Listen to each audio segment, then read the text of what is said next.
S K super TMT, the long life TMT. 2028 ಚುನಾವಣೆ ಅಖಾಡಕ್ಕೆ HDK versus DK Shivakumar ವೇದಿಕೆ ಸಿದ್ಧವಾಯಿತಾ? ರಾಮನಗರದಿಂದಲೇ ಚುನಾವಣೆ ರಣಕಹಳೆಯನ್ನ ಊದಲು ಕೇಂದ್ರ ಸಚಿವ ಕುಮಾರಸ್ವಾಮಿ ಅವರು ಮುನ್ನುಡಿ ಬರೆದ್ರ? ಈ ಸರ್ಕಾರದ ಆಯಸ್ಸು ಕೇವಲ 2 ವರ್ಷ ಮಾತ್ರ ಅಂತ ಭವಿಷ್ಯವನ್ನು ಕೂಡ ನೀಡಿದ್ದಾರೆ ಎಚ್ಡಿಕೆ. ನಿನ್ನೆ ದೇವೇಗೌಡರು, ಇವತ್ತು ಕುಮಾರಸ್ವಾಮಿ ಅವರು ಅಬ್ಬರದ ಮಾತುಗಳನ್ನು ಆಡಿದ್ದಾರೆ. ಡಿಕೆ ಬ್ರದರ್ಸ್ಗೆ ಏಕವಚನದಲ್ಲೇ ಕುಮಾರಸ್ವಾಮಿ ಅವರು ಪಂಥಾಹ್ವಾನವನ್ನು ಕೂಡ ಕೊಟ್ಟಿದ್ದಾರೆ.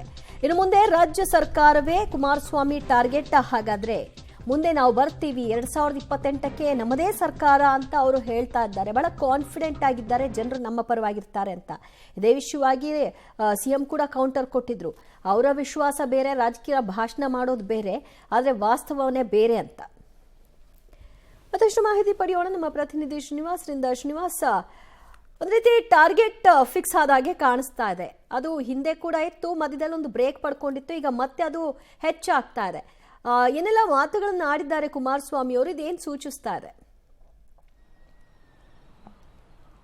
ಒಂದು ದಿವ್ಯ ಸಂಕ್ರಾಂತಿ ಹಬ್ಬದ ದಿವಸವೇ ಕುಮಾರಸ್ವಾಮಿ ಅವರು ರಾಜ್ಯ ರಾಜಕಾರಣಕ್ಕೆ ಮರಳಿ ಬರ್ತೀನಿ ಅನ್ನುವಂತ ಮಾತುಗಳನ್ನು ಹೇಳಿದ್ರು. ಇತ್ತೀಚೆಗೆ ಕುಮಾರಸ್ವಾಮಿ ಅವರ ವಾಗ್ದಾಳಿಗಳನ್ನು ನೋಡಿದ್ರೆ ಅದು ನೇರವಾಗಿ ರಾಜ್ಯ ಸರ್ಕಾರದ ವಿರುದ್ಧವಂತದ್ದು. ಇನ್ನು ಮುಂದಕ್ಕೆ ಹೋಗಿ ಡಿಕೆ ಶಿವಕುಮಾರ್ ಬ್ರದರ್ ಮತ್ತೆ ಡಿಕೆ ಶಿವಕುಮಾರ್ ಮತ್ತೆ ಡಿಕೆ ಸುರೇಶ್ ಅವರ ವಿರುದ್ಧವಾಗಿ ವಾಗ್ದಾಳಿಗಳನ್ನ ಮಾಡ್ಕೊಂಡು ಬರ್ತಿದ್ದಾರೆ. ಇವತ್ತು ಕೂಡ ರಾಮನಗರದಲ್ಲಿ ರೈತರ ಹೋರಾಟದಲ್ಲಿ ಕುಮಾರಸ್ವಾಮಿ ಅವರು ಭಾಗವಹಿಸಿದ್ರು. ರೈತರ ಹೋರಾಟದ ಮೂಲಕ ಮತ್ತೆ ರಾಜ್ಯ ರಾಜಕಾರಣಕ್ಕೆ ಬರ್ತೀನಿ ಅನ್ನುವಂತ ಸಂದೇಶವನ್ನ ರವಾನೆ ಮಾಡಿದ್ದಾರೆ. ಯಾವುದೇ ಕಾರಣಕ್ಕೂ ಆ ಜಮೀನನ್ನ ಕಿತ್ಕೊಳ್ಳೋದಕ್ಕೆ ಬಿಡೋದಿಲ್ಲ ಅನ್ನುವ ಮೂಲಕ ಡಿಕೆ ಶಿವಕುಮಾರ್ ವಿರುದ್ಧವಾಗಿ ನೇರವಾಗಿ ಸಮರವನ್ನ ಸಾರಿದ್ದಾರೆ. ಇದು ಏನನ್ನ ಇಂಡಿಕೇಶನ್ ಮಾಡ್ತಿದೆ ಅನ್ನೋದಾದ್ರೆ 2028ರ ಚುನಾವಣೆಗೆ ಕುಮಾರಸ್ವಾಮಿ ಅವರು ಸಿದ್ಧವಾಗಿದ್ದಾರೆ ಅನ್ನುವಂತಹ ಸ್ಪಷ್ಟ ಮಾತುಗಳು ಗೊತ್ತಾಗ್ತಿದ್ದಾವೆ. ಅದೇ ಈಗಾಗಲೇ ಕುಮಾರಸ್ವಾಮಿ ಅವರು ಅನೇಕ ಬಾರಿ ಹೇಳ್ಕೊಂಡಿದ್ದಾರೆ, ಈ ರಾಜ್ಯ ಸರ್ಕಾರದ ಆಯಸ್ಸು 2 ವರ್ಷ ಮಾತ್ರ ಅನ್ನುವಂಥದ್ದು. 2 ವರ್ಷ ಆದ್ಮೇಲೆ ನಮ್ಮ ಸರ್ಕಾರ ಬರುತ್ತೆ, ಅಂದ್ರೆ ಮೈತ್ರಿ ಸರ್ಕಾರ ಬರುತ್ತೆ ಅನ್ನುವಂಥದ್ದು ಕುಮಾರಸ್ವಾಮಿ ಅವರ ಅಚಲವಾದ ನಂಬಿಕೆ.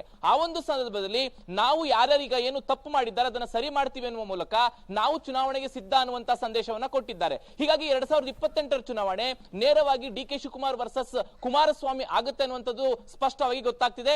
ಅದರ ಮುನ್ಸೂಚನೆಯಾಗಿನೇ ಇವತ್ತು ರಾಮನಗರದಲ್ಲಿ ಕುಮಾರಸ್ವಾಮಿ ಅವರು ಮಾತನಾಡಿದ್ದಾರೆ. ಜೊತೆಗೆ ಅವರು ರಾಮನಗರದಿಂದಲೇ ಸ್ಪರ್ಧೆ ಮಾಡ್ತಾರೆ ಅನ್ನುವಂತಹ ಸುಳಿವನ್ನು ಕೂಡ ಬಿಟ್ಕೊಟ್ಟಿದ್ದಾರೆ. ಯಾಕಂದ್ರೆ 4 ಕ್ಷೇತ್ರದಲ್ಲಿ ಜೆಡಿಎಸ್ ಸೋತಿದೆ, ಕುಮಾರಸ್ವಾಮಿ ಅವರು ಮಂಡ್ಯಕ್ಕೆ ಹೋದ್ರು. ಅದೆಲ್ಲವನ್ನು ಪಡ್ಕೊಳ್ಬೇಕು ಅನ್ನುವಂತ ನಿಟ್ಟಿನಲ್ಲಿ ಕುಮಾರಸ್ವಾಮಿ ಅವರ ಮಾತುಗಳು ಮಹತ್ವವನ್ನು ಪಡ್ಕೊಂಡಿದೆ ಅಂತ ಹೇಳಬಹುದು. ಥ್ಯಾಂಕ್ ಯು ಶ್ರೀನಿವಾಸ್, ನಿಮ್ಮೆಲ್ಲ ಮಾಹಿತಿಗೆ.